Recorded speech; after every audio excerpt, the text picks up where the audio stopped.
Everyone dreams of living in San Francisco, but here's the catch. Picking the wrong neighborhood can turn your dreams into a nightmare fast. Most people rely on Google searches or glossy photos, but what if I was to tell you that those paint a totally misleading picture? Today I'm going to show you the 5 biggest mistakes people make when choosing where to live in this city and how to avoid them. Let's take a look. If you're new here, hey, my name is Erik Throm, former tech exec turned San Francisco realtor. I help folks that I meet here on YouTube and TikTok every single day. If you have any real estate needs or any questions at all, I'm only a text away to start the conversation. Let's start by talking about the outer Sunset. So why do people look here? It's more affordable than many parts of the city. Single family home median sale price is $1.5 million. That's $200K below the city median for single family homes. You also get more space. A typical home here is 1,500 to 1,800 square feet. Many are 3 beds and 2 baths, and a lot of homes have that classic San Francisco mid-century modern layout. A living room, a dining room, 3 beds, 1 or 2 bathrooms upstairs. And then downstairs, you're gonna have a large garage level that will lead to the backyard. People also like the quiet of the outer Sunset. It's a real residential feel, especially if you're coming from a suburb and you want that more laid back pace, then this will really feel good. Ocean Beach is very close, so is Golden Gate Park. It's just right there. And you also have a lot of good local spots, Trouble Coffee, Hookfish, Outer Lands. There are some real gems in the area. But here's the thing, later you'll see how other neighborhoods trade that quiet feel for something totally different. Now for the reality that many people miss, the fog. And I'm not talking about a little fog now and then. I'm talking about steady, heavy fog. Locals even named it Karl the Fog. The microclimate data shows that the outer Sunset gets about 100 more foggy days than neighborhoods on the east side of Twin Peaks. For more information about San Francisco's fog and weather patterns and how it uniquely affects each neighborhood, check out my video where I explain everything you need to know about San Francisco's microclimates. Many people who move out here discover the fog can be quite overwhelming. It almost feels like the sun rarely comes out, which is why some residents eventually choose sunnier neighborhoods like Noe Valley or the Mission. Commute is another thing to weigh. If you work downtown, financial district, public transportation even is going to take you 45 minutes to get down there. Driving in rush hour can take an hour. Many people take Muni, which can be really simple, but even in peak hours, that can get delayed. The nightlife is limited. That could be a plus. If you want some busy scenes with a lot of restaurants, this area will feel very quiet. After 9 p.m. on a weekday, most places close down. The amenity density, like restaurants, are significantly lower here than other central spots. So who is the outer Sunset good for? Definitely surfers, people that work from home, families who want more space than convenience, who are willing to trade that off. If you have hobbies that need a room, woodworking, gardening, most homes have big yards and good sized garages just for that. Now, if that does not sound like you, then you want to look at somewhere like Hayes Valley or Nopa, north of the Panhandle. These areas are a lot more central, commute times are better, the weather is sunnier, there's less fog. Street life is definitely more vibrant while still having a residential feel. Now, before we get to the next neighborhood, remember this, quiet and space sound great, but when it comes to the trade-offs, you're gonna wanna compare. And that brings us to the next area, which shares some of these pros, but with a few twists that makes it feel a whole different. Now let's talk outer Richmond. The draw is similar to the Sunset, lower prices for San Francisco, more space. The median sale price for a 3-bed single family home is just under 1.6. 4 beds and larger sell for well over the $2 million mark. Typical home here is gonna be between 1,600 and 1,900 square feet. You will see Edwardian and Victorians with high ceilings, crown molding, hardwood floors. The Richmond's housing stock is often older, more architecturally attractive than what you're going to see in the Sunset, which is more of your mid-century modern stucco homes from the 40s, 50s, 60s. Food is a major highlight if you love Asian cuisine. Clement Street is a must. Burma Superstar and other local favorites are here. And you're right near Baker Beach and Golden Gate Park, so weekend plans come easy. Now you still have to remember that there's a balance between the perks and the drawbacks. It's going to feel very different compared to what comes later in the video. Now for the trade-offs, the fog is still a factor. It may be a little lighter than the outer Sunset, but it is still pretty foggy out here. The microclimate data shows that the Richmond gets about 90 more foggy days per year than neighborhoods east of Twin Peaks. Average temperatures about 5 to 7 degrees cooler than more central areas. Commute times are similar to the Sunset, a few minutes longer, 45 to 50 minutes downtown on transit with transfers. The 38 Geary bus is frequent, but it is one of the most crowded lines in the city. During peak times, it can run 120% capacity, so Basically, you're going to be standing the whole way. Richmond can also feel very far away from the rest of the city. I have some clients that say they don't even really leave the Richmond too often because it just feels like a project. There's good restaurants and good shops. The late night energy is lighter. By 9-10 p.m. on a weekday, it feels very sleepy. One more note here is the wind. The Richmond sees higher average wind speeds than many eastern neighborhoods, about 25% higher. Add that to the fog and it feels a little colder than the numbers suggest. Who fits in here?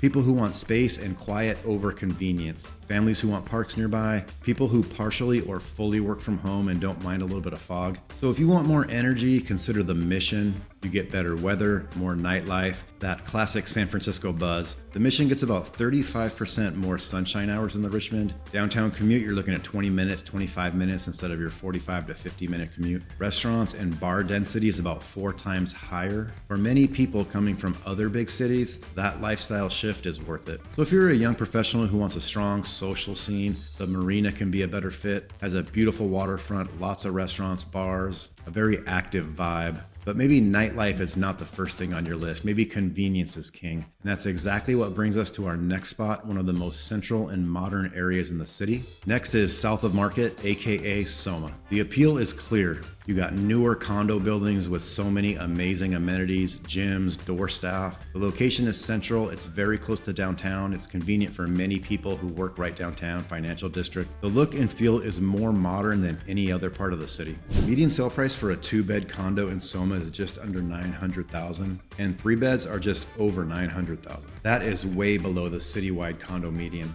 And for the age of these buildings and the amenities, that can be a fantastic value. Most of these condo buildings were built in the past 10, 20 years. You see a lot of lofts, a lot of open floor plans. Average sizes are 900 to 1,000 square feet for a bedroom. 2 bedrooms, you're looking at 1,200 to 1,400 square feet. Now that is not huge, but the layouts are modern and efficient. So convenience is a major plus here. Caltrain is nearby if you work in the peninsula. BART is also close if you need to be in the East Bay or San Francisco Airport. Muni runs through the neighborhood. You can walk to Oracle Park, the Chase Center, the Embarcadero. And now for the caveats. So Soma can feel transient. It grew out of an industrial area that saw a lot of recent redevelopment. It does not have that deep, long-term neighborhood feel that you get in older parts of the city. Census data shows that residential turnover is about 30% higher than other more established neighborhoods, which translates to fewer long-time neighborhoods and less of a community feel. Local small businesses are harder to come by. You'll see more chains and larger retail spaces. Fewer corner shops where the owner knows your name.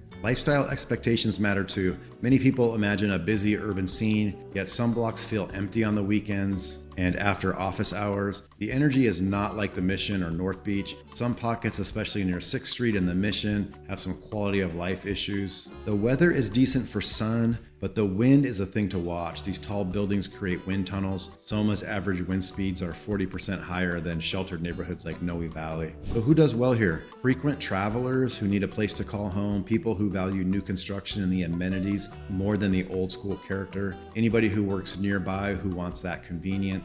So if you want a more central location with a strong neighborhood feel, you probably want to look at something like Hayes Valley, aka Cerebral Valley. It's now being called because there's so many AI companies and AI employees around. Just by looking at the numbers, you can see that Hayes Valley has about 3 times more restaurant density than Soma, and a much higher share are independent businesses. Average business has been around 12 years in Hayes Valley versus 5 years in Soma. You may be giving up a doorman and a pool, but in return, the neighborhood itself becomes an amenity. Your workout can be a bike ride. Your security is knowing all your neighbors and shopkeepers. Your shared roof deck is a public plaza that actually feels full of people on a Friday evening. But while Hayes Valley thrives on character and connection, some buyers want something totally different. Glass towers, concierge service, front row Bay Bridge views, and that's where our next stop steps in. I'm talking about South Beach. The draw is simple. Luxury towers with big views right off the Embarcadero, easy walks to the office. Condo prices are higher. The South Beach median for a 2-bed is about 1.3 million.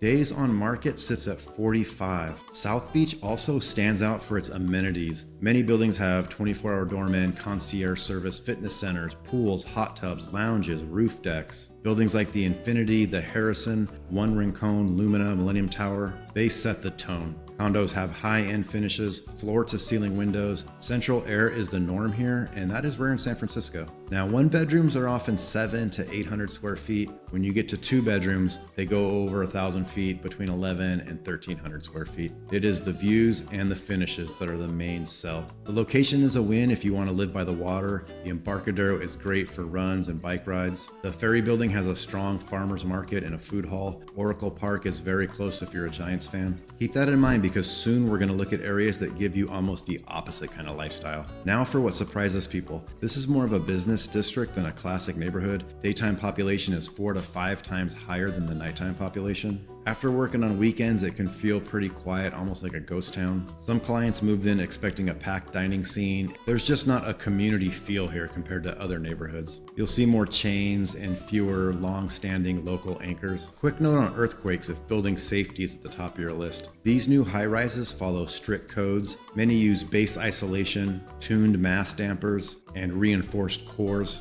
While no building is earthquake-proof, these are among the most structurally engineered sound buildings in the city, if not the US. So who does well here? People who work downtown who want to kill the commute, frequent travelers who want low-maintenance living, empty nesters who want a 100% hands-off white glove experience in a new construction pied-à-terre, people who value privacy and amenities more than neighborhood character. If you want a lively social scene with a neighborhood heart, look at the marina. Restaurant and bar density is about 2.5 to 3 times more than South Beach. Places are busy on the weekends. The median age is 34 and the vibe is active. If you want walkability plus community and parks, Nopa is a strong pit. But let's flip the script for a second here because San Francisco always has neighborhoods that are loud, lively, and bursting with culture. And there is no better example than our next one. Last is the Mission. Now this may surprise you that it is on my list because the Mission is one of the most loved neighborhoods in the city. The appeal is huge, cultural diversity, amazing food, a lively nightlife. The sunniest microclimate in San Francisco gets about 35% less fog than the west side. And check out median sale price data. Single family homes, just over 1.6 million, and condos are just under $1 million. While this is not the cheapest neighborhood in San Francisco, it is well below the citywide median. Now the fit question. The Mission is not ideal if you want quiet or more space for your money. Weekend nights around Valencia and Mission Street can be very loud. Homes here often give you less square footage per dollar than some of the outer neighborhoods. It also varies block by block. Living near 24th and Mission feels very different from living near 16th and Valencia. So who thrives here? Young professionals and couples on a budget that still want to be near a perfect walk score. If you have kids, you want quiet, you want room to spread out, the outer Richmond that we covered earlier may be a better fit even with its drawbacks. You'll deal with more fog and longer commutes, but in return you get more space, calmer streets, and a family-friendly rhythm. So that's everything that I want to cover in this video about things that you need to be careful about when you move to San Francisco. None of these areas are really bad, they're just not right for everyone. As a home buyer, you need to be honest about your priorities. Is commute time the most important? Are condos an option? Is weather a key? Ranking these factors makes picking the right neighborhood much easier. Thanks for watching all the way through. If you found this breakdown helpful, you'll definitely want to check out my next video where I rank the best and worst neighborhoods in San Francisco. It's a clear look at how different areas stack up, and it will give you even more insight as you plan your move.